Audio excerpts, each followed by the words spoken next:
The Salvation Army's donations are down $6,000 from this time last year. The donations are used to help families in need this holiday season, making every dollar count. These World War II planes are some of the rarest in the world. This B-17 is only one of 16 others still in existence today. Traffic studies show thousands of cars pass over this bridge daily. And the DOH's decision to not include sidewalks leaves many pedestrians dodging traffic. There have been many changes to the airline industry since 9/11. One that will affect customers more is an increase in a security fee from $2 to $5. The Alumni Association estimates there are only 3,600 alumni in states in the Big 12. If alumni want to see the Mountaineers play on the road, they will have to travel more and pay more. 3 planes that flew in World War II visited the Morgantown Airport recently. The planes are a part of the Wings of Freedom tour. Peter Saab is a war veteran who flew in planes like these during combat. Our plane was called the Valiant Lady, which had a picture of the Statue of Liberty on the front of the plane like this one has. The tour travels across the country and brings the planes to the public to see and touch. For many veterans, this is the first time in over 70 years that they have seen planes from that era. These World War II planes are some of the rarest in the world. This B-17 is only one of 16 others still in existence today. A lot of our young men in the early 1940s gave their lives so that we could live the way that we live today. I think it's important that people know what they went through and how it came about that we're the way we are now. This sacrifice is what the tour hopes these planes will help younger generations understand. Saab looks back and says these planes helped him think about his war experience. I was so young, I didn't realize how serious it was. I did my job. I think the whole crew was the same way. We never thought about dying. And now the Wings of Freedom tour ensures the memories of those lost live on. The planes will be on tour across the eastern U.S. over the next several weeks. Adam Wolfter, WVU News, Morgantown. The Salvation Army's annual Red Kettle Drive is underway. This holiday tradition helps families around the area buy food, clothing, and utilities throughout the year. But this year, the campaign is struggling. There's a big need for volunteers. There's a lot of places that we don't have, volunteers out to ring bell and work the kettles. The Kettle Drive relies on volunteers to work each kettle location. If there aren't enough people to work, kettles cannot be set up and donations can't be given. The Salvation Army's donations are down $6,000 from this time last year. The donations are used to help families in need this holiday season, making every dollar count. Captain Bob Cornett is with the Salvation Army. He thinks donations will increase. We will expect if we get closer to Christmas that more people will give, that hopefully we'll get more volunteers, that we'll have more spots manned.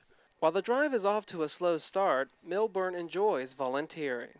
There's no way to explain the expression on the little children's faces too. When they come up, they see you stand here or whatever, and a lot of them, they think I'm Santa Claus. If you would like to volunteer for the campaign, call the Salvation Army at 304-296-3525. Adam Wolfter, WVU News, Morgantown. Thanks, Dave and Erica. Business owners are concerned that a lack of sidewalks will decrease business. I recently found out what they have to say about the Deckers Creek Bridge construction. The Division of Highways is in the process of replacing this bridge that spans Deckers Creek. After months of work, the DOH recently announced that sidewalks would not be included in this project.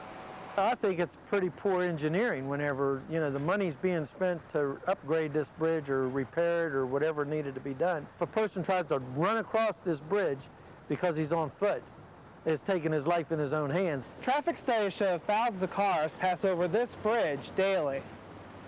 And the DOH's decision to not include sidewalks leaves many pedestrians dodging traffic. Greg Phillips is with the Division of Highways. He says the area doesn't warrant new walkways. There wasn't sidewalks on the old bridge, and there's not sidewalks up and into the bridge in that area at all. So when that happens, we don't, put sidewalks on a bridge because it's very costly. The estimated cost to build new sidewalks on the bridge is around $500,000.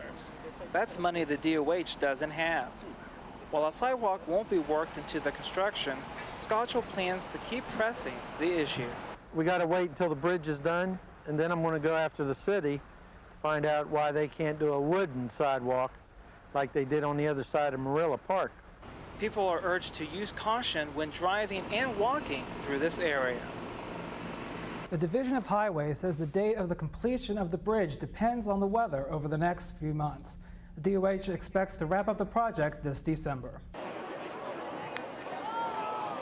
Alumni of WVU are known for following their team across the country.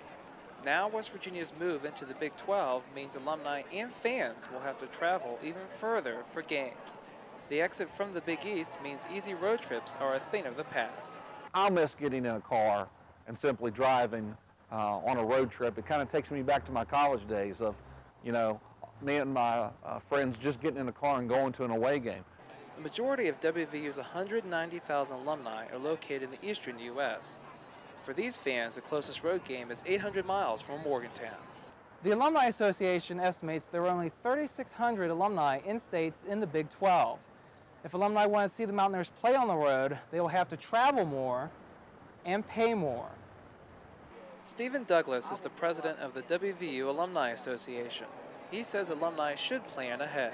What alumni should do and fans of the Mountaineers should do, they probably will take 1 or 2 games a year and kind of away games a year and kind of plan on doing that sort of a vacation. While traveling to away games won't be as easy, Cave is excited to witness what the Big 12 will bring. Seeing places and people and meeting people of an area, especially geographically, that I've never been to. The Alumni Association expects fans and alumni will follow their Mountaineers into the Big 12. Adam Wolfter, WVU News, Morgantown.